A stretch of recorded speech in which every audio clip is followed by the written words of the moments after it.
Welcome into the Cougar Tailgate, where BYU fandom lives. Here's your host, Lauren McLean. What's up, Cougar Nation? Lauren McLean here alongside Cleon Wall, and we're doing what we do best, talking all things BYU Cougars. Here's what's coming up on the show today. We sent Jason Shepard to Big-12 Media Days with a few questions we came up with for some of the players. Today, we're hearing from quarterback Keaton Slovis talking how the Big-12 compares to other P5s he's been a part of, his favorite NFL QB, and which sport he'd play if he wasn't playing football. Plus, BYU defensive end Tyler Batty tells us which conference foe he's most excited to play, what position he'd play besides his own, and what he loves about the new defense. But first, Colorado is coming home. The former Big 8 and then Big 12 member is leaving the Pac-12 to rejoin the Big 12. They'll join the conference next season without having to pay an exit fee. Even though Deion Sanders is the newest head coach, this football team hasn't been good. It's only had 2 winning seasons since 2006, and one of them was the 4-2 record in the pandemic-shortened season of 2020. So what are the one or two things we like about the Buffs joining the conference and the one thing we don't like? Cleon, you go first. Okay, my number one thing, I like that CU, I'm going to go from the CU angle of things. I like that CU is going to get a few old rivalries back or old rivals back. Yeah, it would be great if Nebraska was part of this because Nebraska was one of their biggest rivals when they were in the old Big 8 together and also in the Big 12. But they're going to still get some old rivals back like Oklahoma State, Kansas. You know, those teams that they've been used to playing in years gone by, they're going to come back. So I kind of like that for Colorado, that they're going to play teams again that they left in the dust when they went to the Pac-12 back in 2011. Okay, I like that. Number one like for me is, and I don't know if you're going to like this, Cleon, but primetime Deion Sanders is going to bring more eyes to the conference. And I know you think he might kind of overtake everything BYU is trying to accomplish in the Big 12, but it's just a fact. Brett Yormark wants entertainment, and primetime is it. He's going to bring more eyes to the conference, which means, you know, better TV deals and just everything that comes with that. So that is the one thing I do like about Colorado. What do you not like? Okay, so that was you kind of gave it away, but that's fine. I just think that this announcement and Deion Sanders will overshadow the other teams coming into the league, and I'm specifically thinking about BYU, but I could also say UCF or Houston or Cincinnati.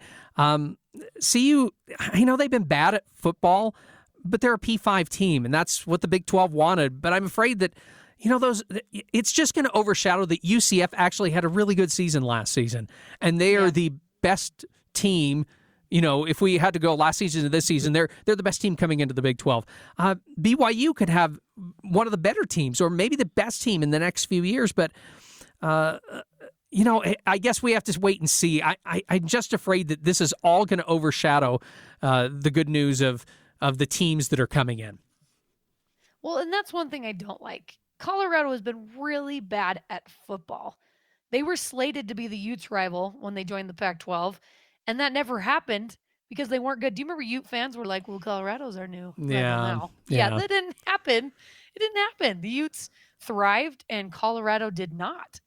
And so they'll be BYU's closest conference foe geographically for now, depending on what other team they add.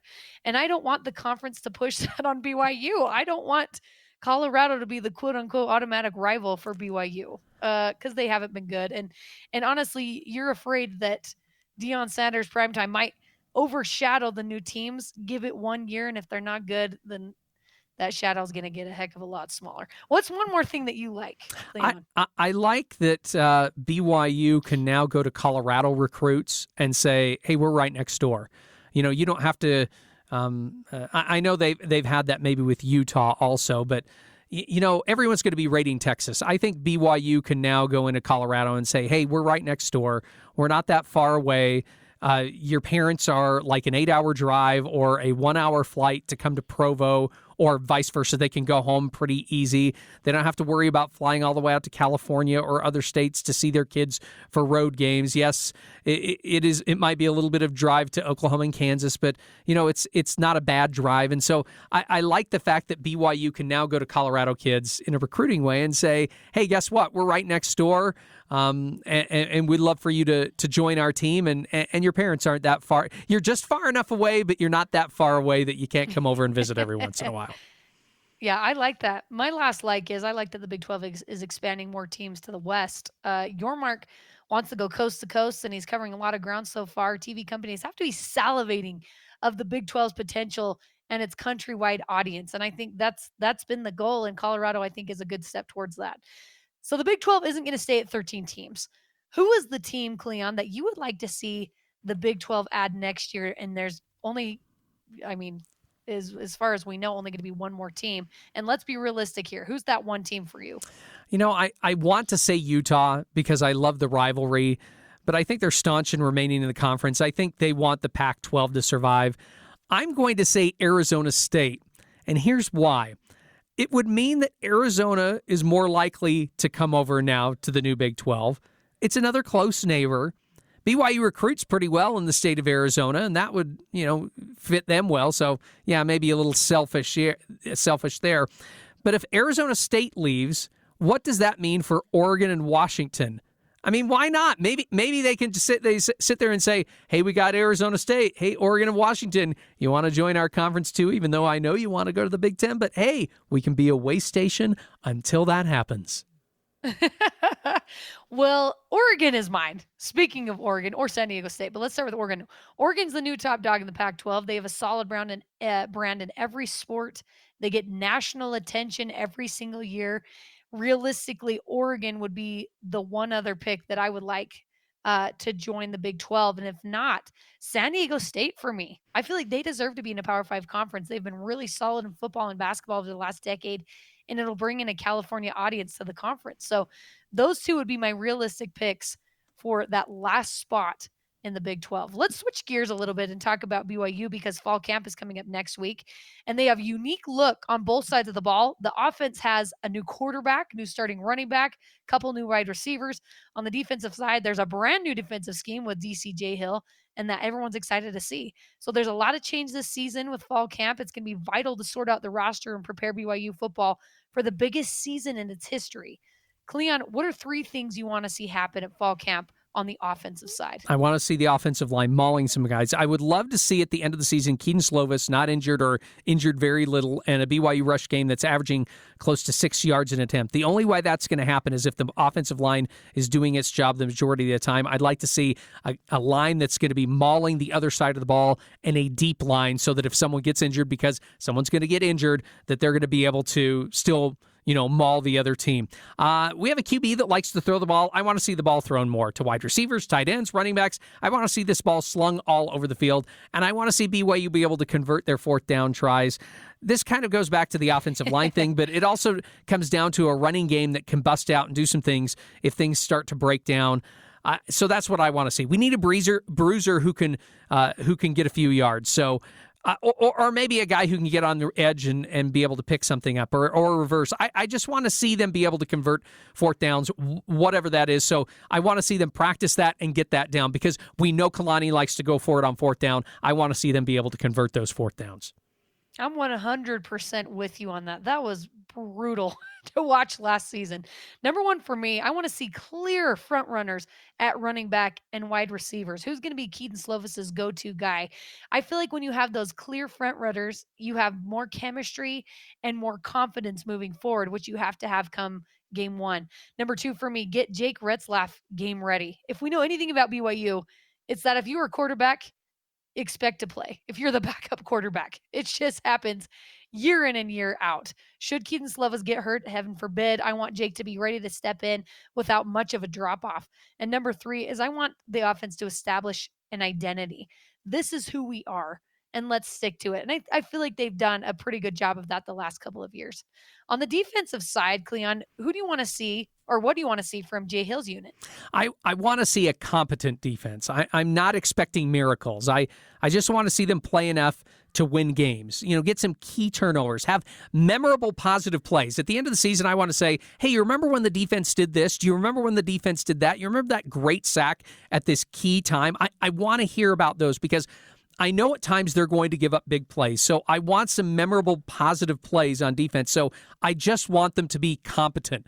I don't want them to, give up way too many yards in any game. I just want them to be confident so that they can win, keep the team in games and turn it over to the offense. A defensive line that can prevent big runs. I think BYU has some good linebackers. I would like to see the D-line disrupt the opponent's O-line enough that allows the linebackers to make plays in open space. And finally, cornerbacks that can be left on an island. I would love it if Jacob Robinson and Eddie Heckard can hold down the outside of the field and funnel everything to the inside of the field, where we've already talked about the good linebackers and good safeties.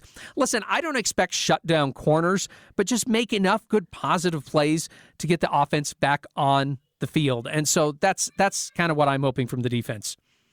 These are some really high hopes.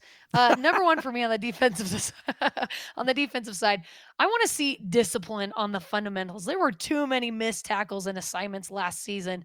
Focus on the fundamentals, get those down, and I think Jay Hill's doing a really good job of ingraining that in the players' heads right now. Number two, learn the new defense like the back of their hand. I don't want any confusion on what scheme is being run come game day, and I just want them to be aggressive, and that sounds like that's the name of the game with this specific defense. And number three, the starters need to stay healthy. Cleon, please. I know a lot were out for the spring ball. I want them to be back and be healthy. BYU is trying to build depth on the defensive side with transfers and recruits. And the current guys needs to show up healthy and strong from day one, or they're not going to survive in this conference. All eyes will be on quarterback Keaton Slovis during fall camp as the veteran that leads the Cougars into the Big 12. No pressure, Keaton. He chatted with Jason Shepard during media days about what he loves about this team. Here's the interview. I want to start off with this. You obviously have been in P5 conferences before. This is not new to you. What are your impressions so far of the Big 12? Even though, I mean, obviously it's very young. Yeah. What's been your impressions of this? It's a little different than every conference has its flair and personality. Like growing up, I think of Bedlam and all the high scoring, fun offenses, spread offense, Mike Leach, Texas Tech. But then to be here and see those teams, those programs here in person, to be a part of it. Also, I feel like we, as BYU, we kind of started that tradition of throwing the ball around. So to me, it's like we're home almost. Right. We deserve to be in this conference. We fit in with all the other schools, and it's exciting. Seeing all those logos out there and thinking about all the games and trips we're going to be making, it's pretty sweet. I'm excited for it. So did you have a favorite team, NFL team growing? I mean, I know you're from Arizona. I mean, were you a Cardinals fan? It kind of was, yeah. I mean, I love Brady and the Patriots. Yeah. I didn't really love the Patriots. I love Brady, you know. But I was Cardinals homer. My dad and I would go to training camp and stuff. And, really? Oh, yeah. Die-hard Cardinals fans for a Very while. nice. So I'm going to, because Kurt Warner obviously, took them to the Super Bowl. Yeah.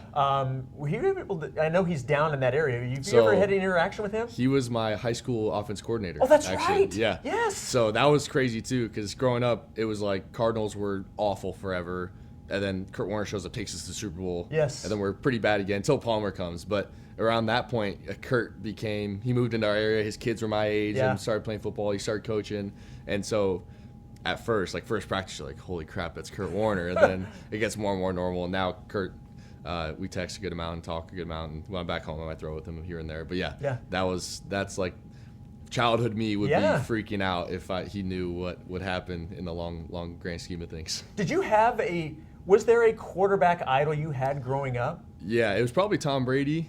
And then I think Kurt would be number 2, honestly. Yeah. Just because, I mean, Tom's the greatest. He's so much fun to watch. But I was such a Cardinals homer. Right. And it was only 2 or 3 years where he actually got to really play for us. Yeah. But we had so much success. Those offenses were so fun with Larry Fitz and Anquan Bolden. Man, I'm getting flashbacks now. There you go. Man, those teams were my teams, and Kurt was such a baller. And again, I didn't even know about this greatest show on turf stuff until I got older. So for my dad, even, it was cooler seeing this young, and for everyone else, I'm sure, seeing this guy who had a great story, and then played as a rookie and balled, and then kind of had the situation in New York, and then goes and has success again. His story is incredible. There's been some tie-ins between BYU and the Arizona Cardinals. I mean, obviously Max Hall was a quarterback there for a while, and that's cool. That's cool that. Well, that's the weird thing. I don't know Max Hall from BYU. I know him from being from Arizona Cardinals. Yeah, I really do. Yeah. Have you had a chance to talk to him? I haven't yet. But yeah, you talk about. I've heard great things. Yeah. Great guy. So now you said that the idol, probably Tom Brady. Have you ever had a chance to meet him? I have not. I've met Peyton Manning, and that's up there too at the Manning camp. And but no, I haven't had a chance to meet Tom. That would be up there with the coolest people I could ever meet. It's like Steve Nash Tom Brady, Kurt Warner, and then so all the Arizona fans, and then I'll throw Tom up there. Okay. But, so are you a big Suns fan then, Huge too? Suns fan, too. Obviously, I figured because of the Steve Nash. So what do you make of the new, what is it? Are they Big 3 or Big 4 with now that Bradley Beal is there? I don't know. I mean, Devin Booker and, KD. I'm excited. Yeah. I think Devin Booker is so underrated and he's so great. Obviously, KD, everyone knows what he does, but I'm excited. We got a new owner. We're making some moves. That's right. As a Suns fan, I'm pretty fired up. All right, let's shift gears a little bit. This has been a fun question that I've asked all of your teammates. It's got some pretty interesting responses. So we're talking about babysitting here, okay? Okay. So let's go into the future. You're a parent. You have kids. Yes. Name the one teammate that you would not want to babysit them. Oof, that I wouldn't want babysitting that you my would kids. Not. It would probably have to be like Isaiah Glasker, honestly. I love Zay. Okay. But I feel like he'd try to get my kids in some trouble or something. You don't want to, putting bad. You don't. I mean, he'd be fun. He'd be like the fun uncle that sneaks your kids around to go I don't know, hit divots out of the darn lawn or something. Everybody's got to have a fun uncle, though, yeah, right? exactly. Okay. Like he'd be at the family gathering, but I wouldn't want to leave him around for too long with him. Okay. All right, superpower. What would be your superpower of choice if you were able to be granted it? Oof, that's a great question. I feel like everyone says flying. I don't think flying is that cool because no one else is up in the air. See, flying would be mine. Flying's cool. But I need something more original. Okay. I would say like mind reading would be kind of overpowered. Okay, but see, here's my thing with the mind reading. Do we really want to know what people think? Well, so that's the thing. I think you can choose my power. I don't have to see everyone's mind. Selective. But if I want to, what are you thinking right now? I could do it, but I don't have to. Yeah, that'd be too much. I was saying that too. It'd be too I don't much know if I really want to know what people think about me. That's also maybe a good point. That's where I'm getting into. I don't really know if I want to know. That's true. You just fly around, and that'd be pretty cool. That'd be good enough. Yes. And then honestly, if I knew what they were thinking, they'd be like, "Oh, look at that jerk. Yeah, he's cool flying around." Yeah, exactly. So the last time I talked to you, you were throwing out the first pitch at the BYU baseball game. So I talked to you after that. So, and we talked that, obviously your quarterback, your football guy. If you could play another sport, what would it be? See, I grew up playing basketball. I love basketball. Mm-hmm. But I've been getting the itch for golf lately. I've been playing a lot.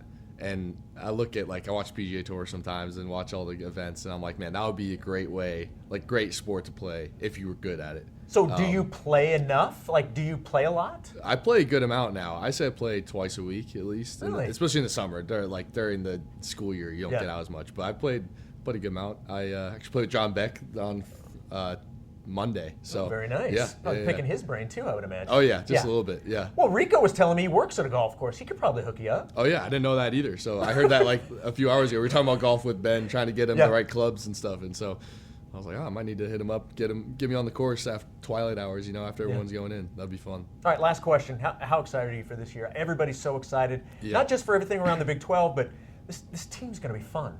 Yeah, I think so. I love this team, I really do, and I think everyone's like, what's the most exciting thing about the Big-12? And it's exciting going to the new conference, but I'm just excited to have this season with the guys that we've grinded with all summer and all spring, and such a great group of kids, such a deserving group of guys. So I'm excited to experience it with them. Keaton, great stuff as always. Appreciate the time. Thanks. Yeah, thank you. Coming up, we're only 5 weeks away from Game 1, and as part of the countdown, we'll tell you about some famous fives in BYU football history. Plus, Tyler Batty tells us why we should be excited about the new defense. This is Cougar Tailgate.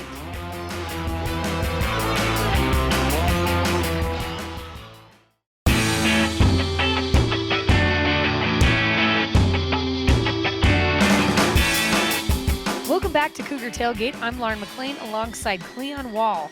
Since we're just 5 weeks from watching BYU football take the field to begin this unprecedented season, we're going to tell you how the number 5 has been important in BYU football history with 5 facts.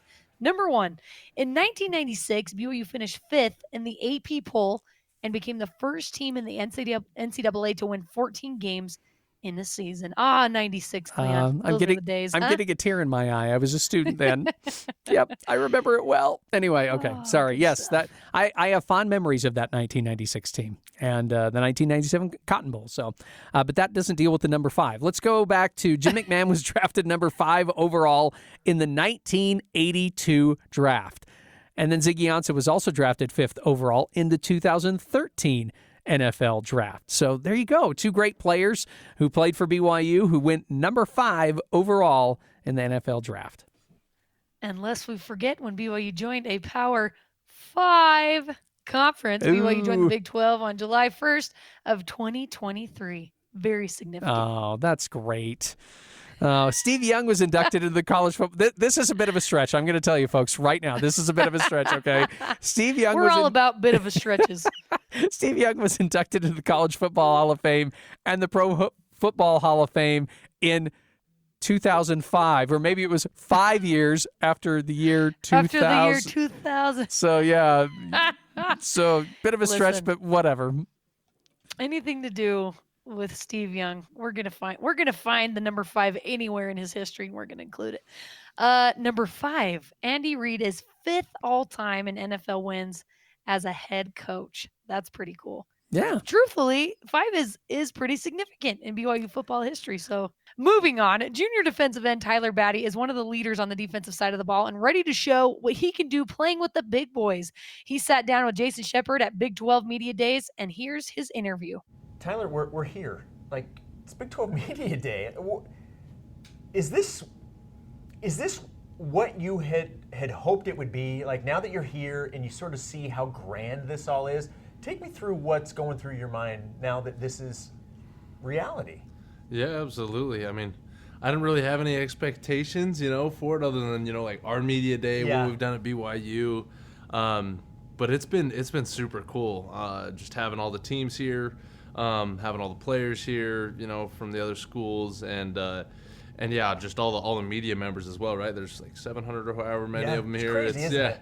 Yeah, there's a lot of people here, a lot of excitement, and so it's definitely lived up to any expectations I had. Okay, I realize asking this question, there's a chance, because I know you don't want to single any other team out, but is there a team that you're looking forward to playing the most? I mean, the one, and obviously, you can answer however you want. I would think probably Texas, because it's Texas and you're going to Texas, but is there a team you're looking forward to playing the most? Yeah, it's really a tough question because I'm excited to play all of them, right? I think it's an awesome conference. I think it's super competitive. Yeah. Of course, Texas, especially with the history we have with Texas, you know what I mean? I think that's the game probably the majority of people are excited for. And what do you remember most from that game? Honestly, not a whole lot. The leap, though, right? Yeah, the of course, Taysom leap. Of course. Like, that's going to live Iconic. Forever, right? Exactly. If you're a BYU fan, that's I think the first thing that comes to your mind when you think BYU versus Texas. Iconic. Maybe we have to change the Heisman pose to. Ooh. Okay, so here's my question. Let's just say, for the sake of argument, in the Texas game, interception. You're going the other way. You've got somebody, we'll just say a wide receiver's coming to try and tap you. Could you recreate the Taysom leap and go in for the touchdown? I would say yeah. I would say I'm confident enough, Okay. Little guy coming to ankle pick me. I feel like I feel like I could get up. All right. Very nice. I like that. I would actually like to see that. And if it happens, I'm going to bring it up. I'm going to remind you we had this conversation on Media Day, okay? Deal. Absolutely. All right. I'll be looking for an interception for Texas. Calling my shot, to say the least. All right. If you could switch positions with anybody else, what other position would you like to play? Man. Honestly, probably like safety. Mm-hmm. Yeah, I'd like to play safety because you just get a, if you're playing a little bit of free safety back there, you just get to sit back and take people's heads off, So that would be fun, coverage, it'd be fun as well, some, like we said, some interceptions, but maybe lean up a little bit. No, I think playing safety would be fun. If you talk to Coach Hill or Coach Guilford or anybody like, hey, I'm just saying, it's out there. Just in case, Yeah. Probably a little too heavy to be back there, but You know, I think it'd be cool. But any other positions, I don't know. I mean, football, you know, Yeah. I think anywhere on the field, Sure. you know, is fun. You just want to play. Amen. Absolutely. You just want to be, however and wherever it's at, you just want to play. Exactly. What is, what excites you most about this year? Shoot, we got to play football. Yeah. Yeah, at the end of the day, you know, I think that's one of the things. Going into a conference is really cool. You know what I mean? And of course, BYU not having been in a conference for however many years, it's been a long time. I think as the players, we, especially playing independent, we played so many different teams every year. It's almost as if it's another year independence. You know, when it really comes down to it, you know what I mean? We're going to see some new venues. We're going to see some new teams. And at the end of the day, it's football, right? You know, we're just going to be out there playing football. So, how much fun has the, not to say that it wasn't fun before, obviously, but there's been a lot of changes on the defensive side. What have you noticed that's been different and that's maybe energized you? Yeah, absolutely. New scheme. End of the day. Yeah, new defensive philosophy with Coach Hill coming in. You know, it's been a complete change up from what we were doing before, and it's been a lot of fun learning the defense and playing in it. You know, and my role in that defense, you know, as it's kind of changed from, you know, what maybe we were doing before. That's been really exciting for me. Okay, this is a question that I've asked some of your other teammates, and this has kind of been a fun one, so I want to ask you the same thing. So, no kids yet for you guys. Correct. But let's push this into the future. You have kids. Mm-hmm. Who's the one current teammate you would absolutely not want to babysit them?